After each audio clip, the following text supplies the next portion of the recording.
Hello, this is Thomas Mason, and I'm here to show a demonstration of a lesson plan. This lesson plan is going to be an Art 1, and we're going to be looking at the ultimate end result of students drawing a self-portrait.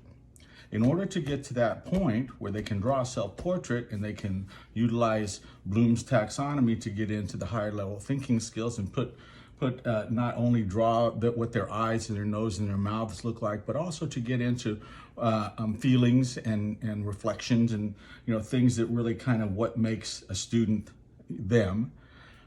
We have to start with the basics, and we've for the hypothetically in this class, about a third of the class has been having a hard time understanding how the face is put together. A lot of students feel that the eyes are higher up in the forehead than they actually are, for example. So we're going to start working on that. Our learning target is that the students will know the geometric guidelines for drawing a full frontal face. So just not a 3/4 or anything else, just straight on. And that's going to be our starting point with this, okay?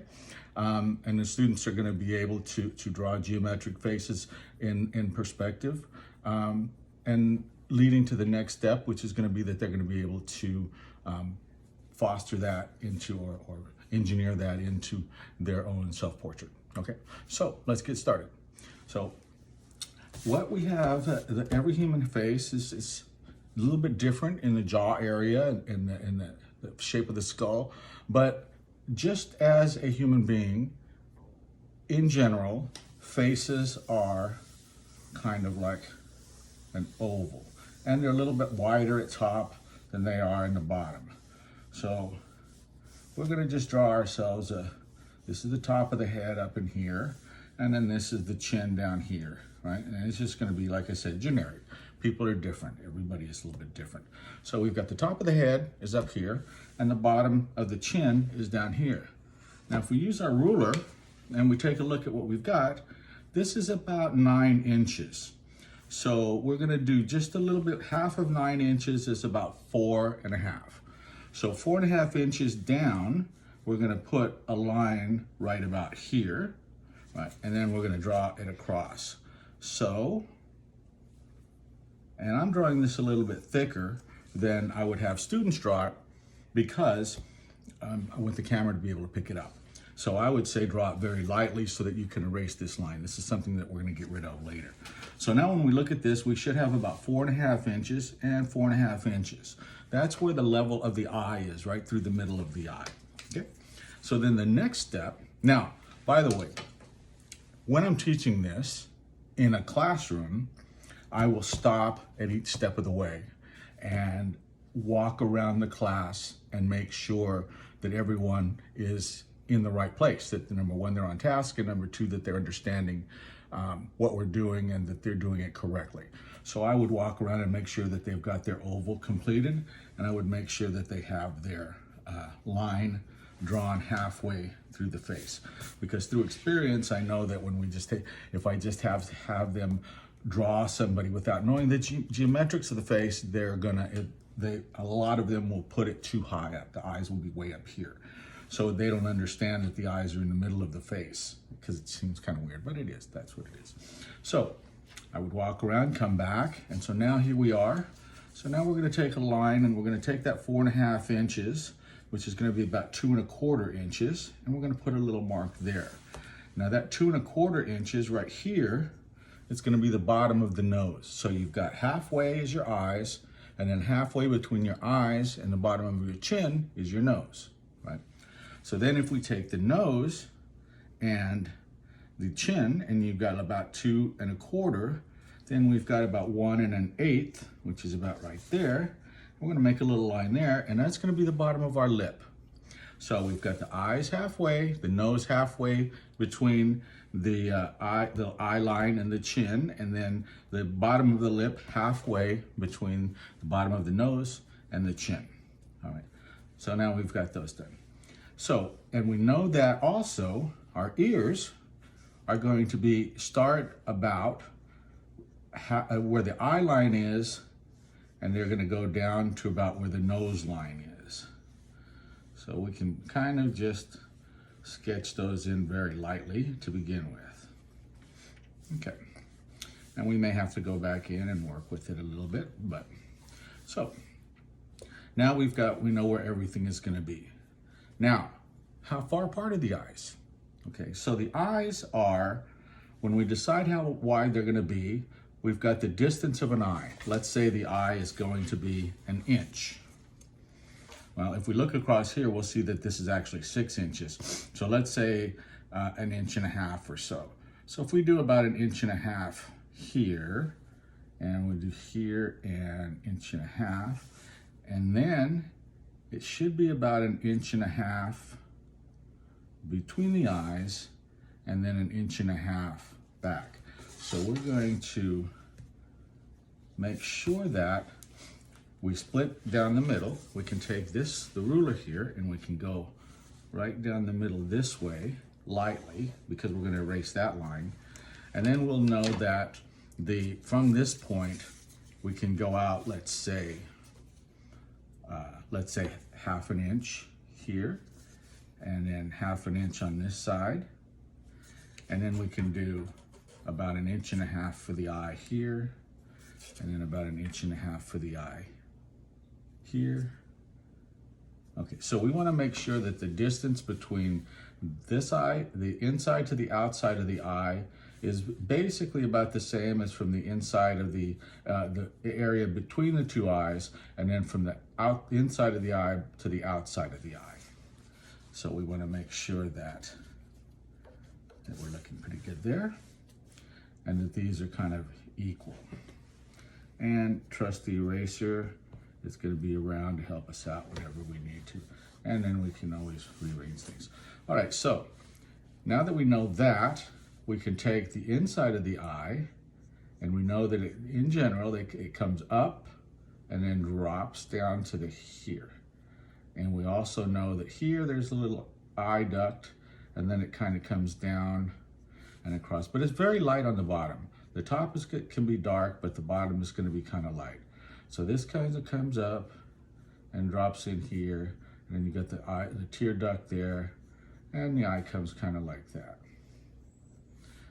So we're going to make sure that, okay, so now within that, you've got the eyelid, which is a heavy line that comes across here. When your eyes are closed, there's skin over your eyeball.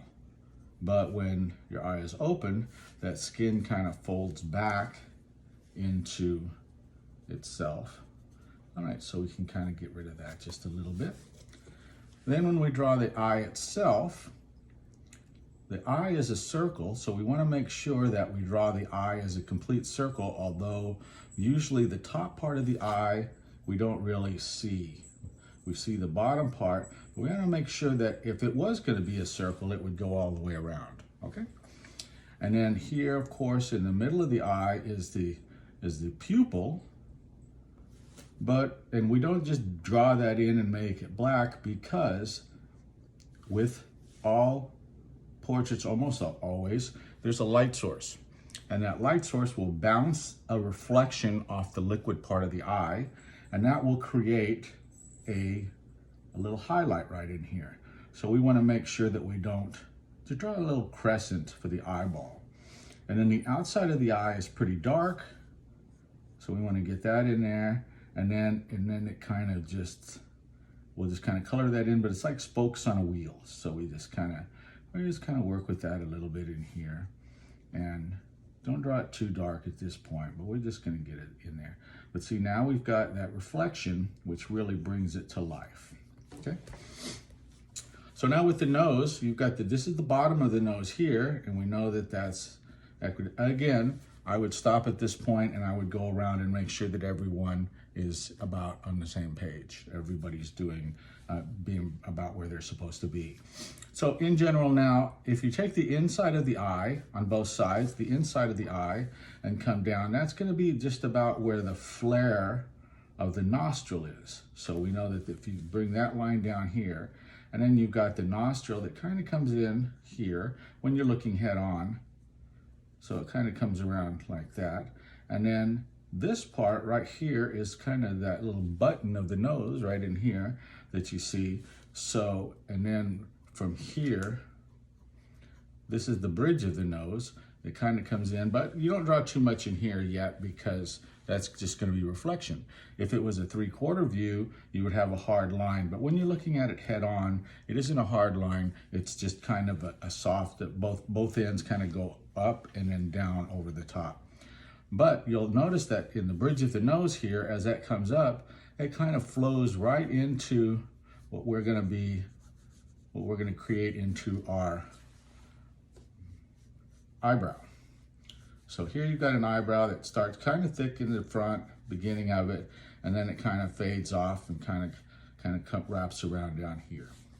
So we're going to get that in here like that. Okay. So again, to the point, I would be walking around making sure everybody's on the same track, everybody's, doing the same thing. Now, with the mouth, we've got, this is the bottom of the lip, and about halfway between that is going to be this little part right here. It's just a little hook that comes, it's a little hump kind of that comes up and down and up again. And there's a little thing here. This is actually called a Cupid's bow right in here. A lot of people don't know that. So what we're going to do is we're going to have the mouth come out this way. And then when you draw the lower part of the upper part of the lip, it's going to kind of trace that. So see how that it kind of goes up and down and up and then back down again. And then usually there's a little bit of a dimple or something in here, and this kind of comes down this way kind of. And then this part here is going to be the bottom of the lip, and it's going to be kind of soft at this point. So, and we can just kind of color things in just a little bit, but we're just gonna, and then there's always a light bouncing off this part of the lip here, so we're kind of gonna leave that alone too. All right, so now we've got, we started our ears in here. So as we look here, we can see that we've always got that really meaty part of the ear here, and then the flap, the lobe down below. So we're gonna just kind of get that in here. And now when we get to, kind of speed this up here. So when we get here to the chin, now the neck comes kind of right out of the ears and comes straight down this way. And then let's say you're wearing a t-shirt or something like that. And then you can choose what hair you want to do. So let's say we're just going to do like this person, like up here, this is the top of the head, but the hair probably goes up above that and comes down, and then it probably comes around this way and maybe tucks back behind there. And then on this side, it kind of comes down maybe around this side, and there's the part in the hair. And maybe this comes down this way. So for this particular one, we're gonna have long hair and put that in there. So now, once we've got to this stage, we've got the geometrics of the face pretty well put together. And now it's just a matter of a lot of shading and working on different things with that. So at that point, I think we're gonna stop the demonstration. And I do want to address a couple of the questions that, this was the I do portion of the lesson plan. So then we have the we do portion, which is, like I said, like I alluded to earlier, I'll draw part of it and then I'll walk around and make sure they're on track and then come back and do that. I think with teaching virtually, when I'm doing a demonstration for the students and we have it's a Zoom or whatever it is, I can be monitoring them. I can ask to see their work in particular, and we can see, and I can see how they're doing, and I can give personal feedback. Okay. So with this, the teaching practices is to draw. We're drawing the features, and we're working on getting, making sure that everyone is on target and that they're ready for through this demonstration to do their portrait.